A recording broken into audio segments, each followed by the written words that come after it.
konsep dasar koperasi yang sangat mulia itu sebetulnya sudah terdistorsi, Pak. Bukan seperti itu lagi yang terjadi prakteknya sekarang. Makanya banyak orang nggak mau ikut dengan koperasi. Mau saya kasih contoh, Pak, sederhana saja. Itu banyak koperasi-koperasi yang atas nama koperasi meminjamkan uang, tapi setelah dia pinjamkan uang, orang nggak bisa lari dari situ, Pak. Dikejar tiap hari, Pak. Kejar bunganya. Saya nggak tahu, Bapak Ibu pernah melihat nggak sih yang seperti itu? Di Jakarta banyak, Pak. Di kampung saya juga ada.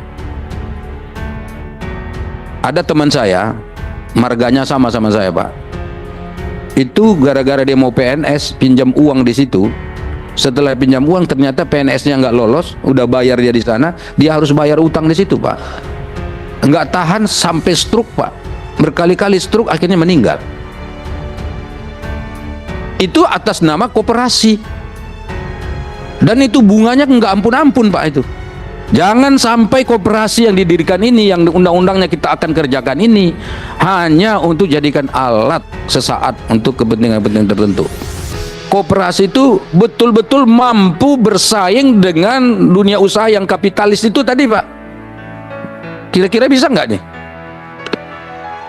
Kalau nggak bisa, untuk apa kita bicarakan ini? Berhentilah. Kalau nggak bisa, udah nggak usah kita ceritain, ini nggak, omong kosong aja gitu. Kenapa saya katakan begitu? Di kampung saya banyak orang nggak makan, Pak. Harga uang 50.000 itu dianggap besar, 25.000 besar, Pak. Sekarang ini, untungnya Pak Prabowo, alhamdulillah, semua program-program sosial yang diberikan oleh Prabowo hari ini kepada rakyat dipertahankan, nggak ada yang dikurangi satupun. Saya sebetulnya hanya ingin menanggapi beberapa bagian saja, Pak, yang paling penting-penting dari soal cerita koperasi ini. Ekonomi Indonesia ini kan, Pak, sebetulnya kalau mau kita bagi-bagi itu jenisnya ada 3 nih. Ada yang kapitalis, ada yang sosialis, ada yang koperasi, Pak.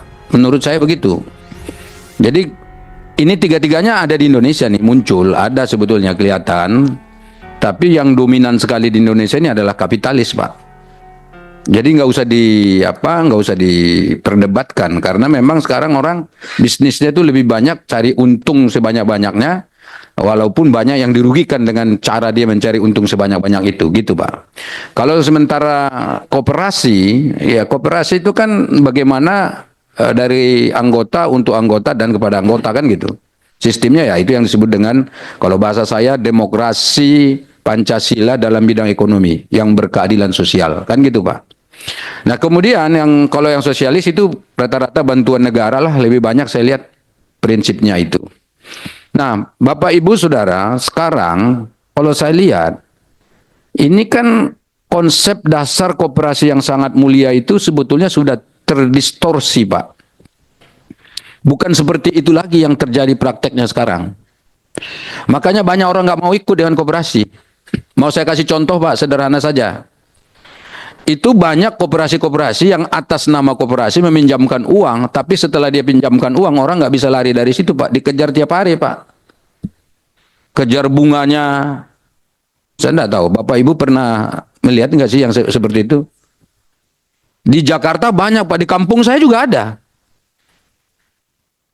Ada teman saya, marganya sama saya, Pak. Itu gara-gara dia mau PNS, pinjam uang di situ. Setelah pinjam uang, ternyata PNS-nya nggak lolos, udah bayar dia di sana, dia harus bayar utang di situ, Pak. Nggak tahan sampai stroke, Pak. Berkali-kali stroke, akhirnya meninggal. Itu atas nama koperasi. Dan itu bunganya nggak ampun-ampun, Pak, itu. Nah, saya mau mengingatkan kita, ini bagian pertama yang saya ingatkan. Siapapun nanti Bapak Ibu yang ikut dalam merumuskan undang-undang ini jangan sampai terjadi itu. Harus tegas, Pak. Dan itu banyak sekarang ini, Pak. Ya kan? Banyak sekali. Ya kan? Kadang-kadang karena atas nama koperasi, polisi juga agak malas nangkapnya. Kenapa? Koperasi, coba bayangin. Dia datang ke kita itu koperasi katanya. Itu satu. Yang kedua, Pak. Ini koperasi ini bagian penting juga nih, Pak Ketua. Yang kedua, jangan sampai koperasi jadi alat. Mohon maaf. Biasanya kalau koperasi itu dipermudah aksesnya.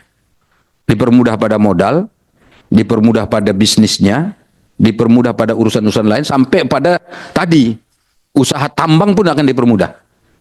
Kan udah dijelaskan tadi oleh Ketua Dekopin tadi. Jangan sampai koperasi yang didirikan ini, yang undang-undangnya kita akan kerjakan ini, hanya untuk jadikan alat sesaat untuk kepentingan-kepentingan tertentu. Ini penting. Jadi karena itu, dalam aturan undang-undang itu nanti harus jelas ini, bahwa kepemilikan koperasi itu bukanlah kepemilikan sekelompok orang, bukan kepemilikan segelintir orang, bukan juga kepemilikan satu kelompok-kelompok tertentu yang ada di Indonesia. Ya itu harus jadi milik bersama. Memang begitu prinsipnya. Jadi nggak bisa mentang-mentang dari awal itu dia yang buat, lalu nanti sampai akhir 50-60 tahun tetap dia juga, keluarganya juga, dan seterusnya. Nggak bisa Pak koperasi begitu. Mungkin Bapak udah pasti tahu ini soal ini, tapi ini harus diingatkan. Nah, bagian yang ketiga, saya juga melihat bahwa bagian koperasi ini memang begitu dia memang sudah nanti lahir sebagai sebuah koperasi, harus betul-betul terdata dengan benar, Pak.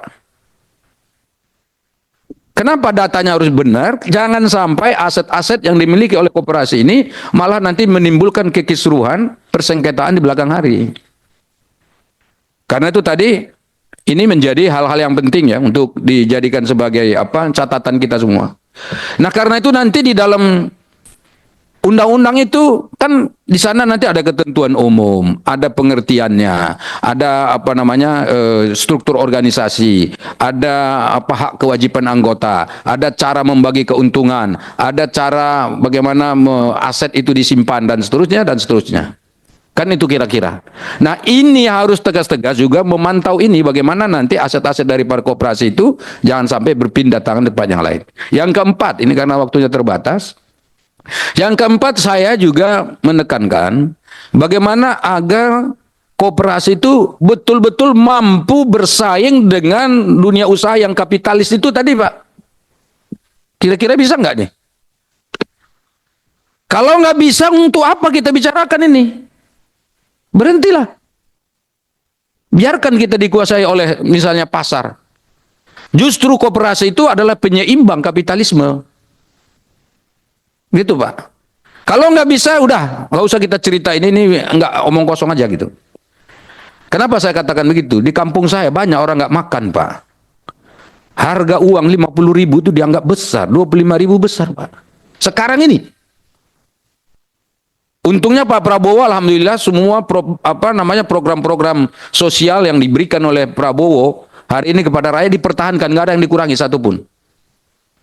Untuk menjaga stabilitas. Karena itu sekarang kalau koperasi ini kita nanti populerkan ke masyarakat, terutama angkatan muda, anak-anak muda sekarang, ini harus bisa kita yakinkan mereka bahwa ini tentu bisa membuat orang jadi kaya juga. Karena gini Pak, kalau masuk koperasi orang berpikir nggak mungkin kaya. Sekarang lo coba berpikir begitu dulu nih. Walaupun tadi ada disebut, oh ini begini. Enggak Pak, banyak yang merasa miskin kalau jadi masuk anggota koperasi. Inilah Pak Muslim ini, disuruh jadi anggota koperasi belum tentu yakin dia bisa kaya dalam 20 tahun. Betul loh ini. Nah ini yang kita harus yakinkan kepada anak-anak muda kita Pak. Emang gampang ngajak anak-anak muda soal koperasi? Tadi udah betul tadi Pak Habib nih. Ini soal urusan koperasi orang usianya 50-60 tahun Pak. Kalau yang generasi muda yang 25 tahun yang baru fresh graduate gitu, ya belum tentu mau.